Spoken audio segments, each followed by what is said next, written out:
Hi folks, welcome to the show. I'm your host, Jay Ricci, founder and director of Edify the Saints Ministries, a ministry of edification, education, and application. Today's presentation is entitled, How to Enjoy the Health You Were Made For. Before we start, since this presentation is on health, I just want to give you this disclaimer. Though I've done a lot of research, I'm not a medical doctor, nor am I claiming to be one. Therefore, since I am not a licensed physician, it is illegal for me to practice or prescribe medicine. However, under my First Amendment right of free speech, I can share some valuable information with you. The information I will share with you in this video comes from the Bible and other secular research. Again, I just want to reiterate, though this presentation is packed with vital information, this is not intended to be taken as medical advice. Some action steps that you can take and some easy-to-get resources will be suggested throughout this presentation, but this is by no means exhaustive, and you are encouraged to do your own research, to do more research on this issue, and to come to your own conclusions as I have. Though I cite many books, videos, and websites, I may not agree with everything that they particularly stand for, and nor am I endorsing all of them. I do not endorse all the views espoused by them. I just cite those videos, books, and websites for informational purpose only. The purpose of this presentation is to point you in the direction of helpful information so you will be empowered to make wiser health decisions for you and your family. With that said, let's begin. Beloved, God made you, and He made no mistake when He did. Did you know that He desires His children to be as healthy as possible? 3 John chapter 1 verse 2 in the Bible says, Beloved, I wish above all things that thou mayest prosper and be in health physically, even as thy soul prospereth. So why are so many suffering with all types of diseases? Why do people get sick and suffer like they do? Here's 7 reasons. Number 1, natural decay, the second law of thermodynamics, which states that everything runs down. Psalm 102:26 says, all of them, which means all matter, shall wax old like a garment. Number 2, God tests the faith of His children with sickness. 1 Peter chapter 1 verse 6 and 7 says, Though now for a season, if need be, ye are in heaviness through manifold temptations or testing, that the trial of your faith, being much more precious than of gold that perisheth, though it be tried with fire, might be found unto praise. Job is a good example here. God allowed Satan to inflict Job to a certain extent with physical sickness, i.e. boils all over his body, for the purpose of testing just how genuine Job's loyalty and trust in God was. Number 3, the sins of the parents affect their children. Quote, I, the Lord thy God, am a jealous God, visiting the iniquity of the fathers upon the children unto the 3rd and 4th generation of them that hate me. That's Exodus 20, verse 5. Creation evangelist Kent Hovind once gave an example of this. He told the story of a bus kid on his old bus route whose parents were brother and sister, if you can believe that. As a result of that incest, she grew up with sickle cell anemia. She was sick all the time and died at the young age of 13. That's just a tragic story of how sin affects others. Parents who are out of the will of God, who smoke or do other drugs, and also don't eat right while pregnant, will have children who grow up and have a multitude of health problems. Weak bodies give birth to other weak bodies. Number 4, God's judgment on sin, the discipline of His children. This is the Lord saying, quote, I will punish you according to the fruit of your doings, saith the Lord. That's from Jeremiah 21:14. Quote, as many as I love, I rebuke and chasten. Be zealous, therefore, and repent. That was Jesus in Revelation 3:19. For whom the Lord loveth, he chasteneth, and scourgeth every son whom he receiveth. Hebrews 12, verse 6. The word scourge comes from the Greek root plagues, and plagues are sicknesses, infirmities, and weaknesses. Quote, therefore also will I make thee sick in smiting thee, in making thee desolate because of thy sins. Micah 6:13. Some examples of God's judgment on sin. God judged one of the kings in the Old Testament. He, quote, smote him in his bowels with an incurable disease. 2 Chronicles 21:18.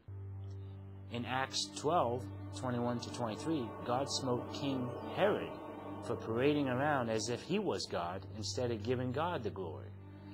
God struck Miriam with leprosy because of her rebellion. That's in Numbers chapter 12. Number 5, purifying grace, to make us better and to keep us humbly relying upon God. Job's suffering was to make him better. The Apostle Paul's suffering, i.e. the thorn in his flesh, according to 2 Corinthians chapter 12, verse 7 and 8, was to keep him humble and encourage him to depend more on God. The Apostle Paul was, quote, caught up to the third heaven, unquote, 2 Corinthians chapter 12, verse 2. Paul was allowed to see God's dwelling place, but to keep him humble, Paul said God gave him, quote, a thorn in the flesh, i.e., a sickness or a weakness. God tells man to, quote, not to think of himself more highly than he ought to think. Romans 12:3. Paul's infirmity or his weakness was a constant reminder that he himself was just a man and that ultimately his accomplishments were all due to God. A good lesson to learn, by the way. Number 6, God allows sickness to come our way so that he might comfort us and equip us to bring comfort to others. God, quote, who comforteth us in all our tribulation, that we may be able to comfort them which are in any trouble by the comfort wherewith we ourselves are comforted of God. That's 2 Corinthians 1:4. Number 7, willful sin or ignorance. We just don't know any better or don't care. Hosea chapter 4 verse 6 says, my people are destroyed for a lack of knowledge.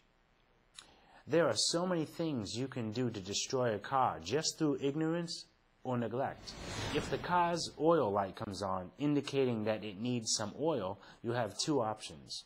Number 1, unplug the oil light and ignore the signal that tells you the car needs oil. Or number 2, get the oil the car needs. Likewise, with our bodies, most people, when they get a headache, would rather take a pain pill to unplug the signal the brain gives, alerting us that something is wrong, perhaps with our blood circulation, rather than find out why we're getting headaches in the first place. Getting a headache could be a sign that there's a circulation problem in the body, which could indicate a blood clot, which has potentially devastating consequences. But instead of looking into it, people just take a pain pill and switch off the signal. They'd rather deal with the symptoms than deal with the root cause. But this is why health problems are increasing in our society, not decreasing. So let's look at how to remove or avoid sickness or suffering if possible. God says in Exodus chapter 15, verse 26, quote, if thou wilt diligently hearken to the voice of the Lord thy God, and wilt do that which is right in his sight, and wilt give ear to his commandments, and keep all his statutes, I will put none of these diseases upon thee. We must be sure to obey his laws, judgments, etc. about sanitation, Leviticus 15:13 says, quote, "He shall wash his clothes and bathe his flesh in running water and shall be clean." We must be informed about vaccines. Don't assume all vaccines are safe for you or especially your children. Some vaccines have been reported to have done irreversible damage. Some resources on this issue is the book called A Shot in the Dark by Harris Coulter and Barbara Fisher, and also the DVD video called Are Vaccines Safe?, presented by Mary Tuco. You could find them at Amazon.com. I encourage you also to go to offthegridnews.com and check out the informative article called 5 Myths About the Flu Shot. Also visit vaxtruth.org, vaxtruth.org, for more helpful articles about the dangers of not being informed about many vaccines and what they contain. It's been proven that the flu shot contains mercury. That's the red stuff in a thermometer. The flu shot is an immune depressant which leaves the body vulnerable to viruses and disease for at least 2 to 3 weeks while the body develops antibodies to fight off the strands of the influenza virus in the shot. This is why people get sick and can possibly die due to a weakened immune system for this length of time. Vitamin D and vitamin C are immune boosters, and anytime, especially during the flu months, and if the body has adequate amounts of them, experts say that you can prevent the flu 100% of the time or drastically reduce the symptoms if you do get the flu. We will discuss what foods contain these immune-boosting vitamins later in this presentation. But next, we'll talk about the dreaded E word, exercise. 1 Timothy 4:8 in the Bible says, quote, "For bodily exercise profiteth little, but it still does profit. We also need adequate rest and sleep." Quote, "Then cometh he," Jesus, "to his disciples, and saith unto them, Sleep on now, and take your rest." That's Matthew 26:45. Mark 6:31 says, "Come ye yourselves apart into a desert place and rest a while." Creation evangelist Kent Hovind's pastor once said, "If you don't come apart, you will come apart." Then there is having proper alignment. Going to a good chiropractor might be beneficial. Then there's our attitude. Quote, "Pleasant words are as an honeycomb, sweet to the soul and health to the bones." Proverbs 16:24. Proverbs 17:22 says, "A merry heart doeth good like a medicine." Ecclesiastes 5:17 in part says, "He hath much sorrow and wrath with his sickness." We must also maintain good oral health. You should Google heart problems and oral hygiene. Research shows there's a connection between the two. Neglecting your teeth and gums could lead to heart trouble. Are you brushing your teeth and flossing consistently? What toothpaste are you using? Not all toothpaste are created equal. What are the ingredients? Are the ingredients actually harmful to your teeth? Research says sodium fluoride in hydrated silica that are in most brand name toothpaste will harm your teeth as well as your organs. Sodium fluoride, did you know that it was a main ingredient in rat poison? Prolonged use of sodium fluoride can damage your organs, which in some cases could lead to death. Hydrated silica, that's an abrasive. It's like sandpaper. It damages tooth enamel every time you brush. Why would your dentist tell you to use toothpaste that harms your teeth? There's at least 2 reasons for this. Number 1, they're sincerely ignorant of the research and assume all toothpaste is equal. And number 2, they take the opinion of the TV dentist experts who are nothing but salesmen for the big corporations to sell their toothpaste. Research shows natural toothpaste is best for our teeth. Whichever one you use, read the label and make sure it doesn't contain sodium fluoride or hydrated silica. Just because it says it's all natural doesn't mean it is. Check the ingredients on the label. In addition to flossing and brushing, research suggests getting an adequate amount of calcium, coral calcium, phosphorus, xylitol, baking soda, and even raw eggs in your diet. They help keep your teeth and gums from decaying from the inside out. It has been said, quote, "Be true to your teeth, or they will be false to you," unquote. There's an audio CD I personally own entitled Money by the Mouthful by Dr. Robert Nara, himself a dentist who explains how to have healthy teeth and never need to visit a dentist again. This CD is available online at realityzone.com or call them at 1-800-595-6596. Research also shows that drinking water containing fluoride isn't healthy either. According to the National Academy of Sciences, quote, "The EPA's drinking water standard for fluoride maximum of 4 milligrams for fluoride per liter of water does not protect against adverse health effects. People who drink water containing 4 milligrams or more of fluoride over a lifetime are likely at increased risk for bone fractures." This report concludes the EPA standard is not protective of health because fluoride exposure at 4 milligrams a liter puts children at risk of developing severe enamel fluorosis that can compromise tooth enamel function and appearance. Fluoride exposure at 4 milligrams could also weaken bone and increase the risk of fractures. Fluoride increases bone density and causes changes in the bone that lead to joint stiffness and pain. That's from the Fluoride in Drinking Water Report in Brief, March 2006. Is there a connection between arthritis and prolonged consumption of water containing fluoride? Here's a picture of teeth damaged from prolonged use of harmful toothpaste and consumption of water containing fluoride. What you don't know may harm you, including what's in your water. Even the Center for Disease Control, CDC, and the American Dental Association, the ADA, advise people to avoid using fluoride.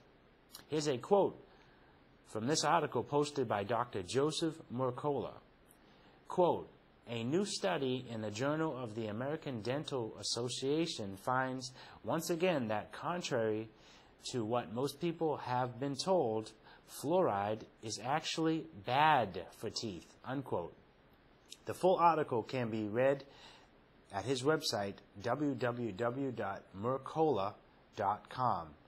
In addition to fluoride, the Associated Press says drugs found in drinking water.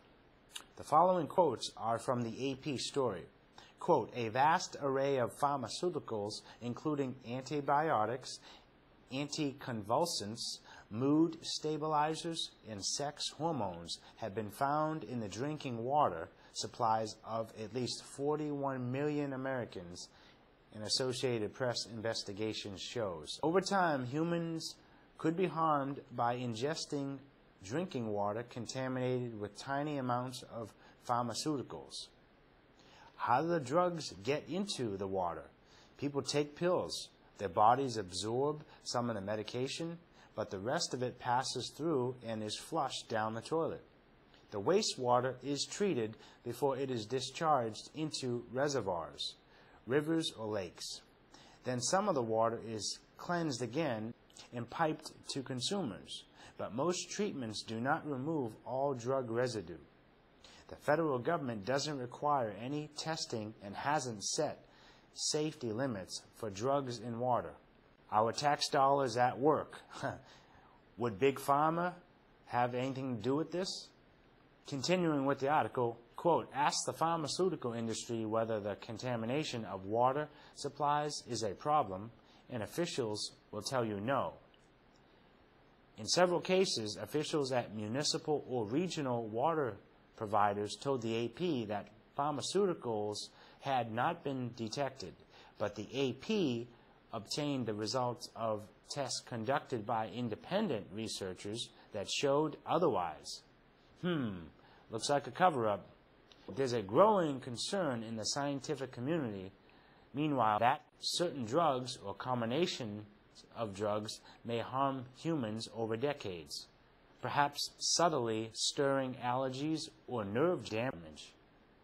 We know we are being exposed to other people's drugs through our drinking water, and that can't be good, says Dr. David Carpenter, who directs the Institute for Health and the Environment of the State University of New York at Albany, unquote.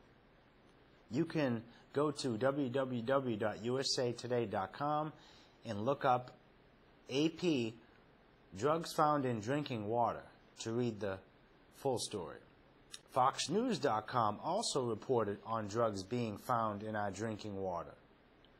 In addition to this, the World Health Organization estimates that at least 1/2 of the ground and well water in the United States is contaminated with pesticides.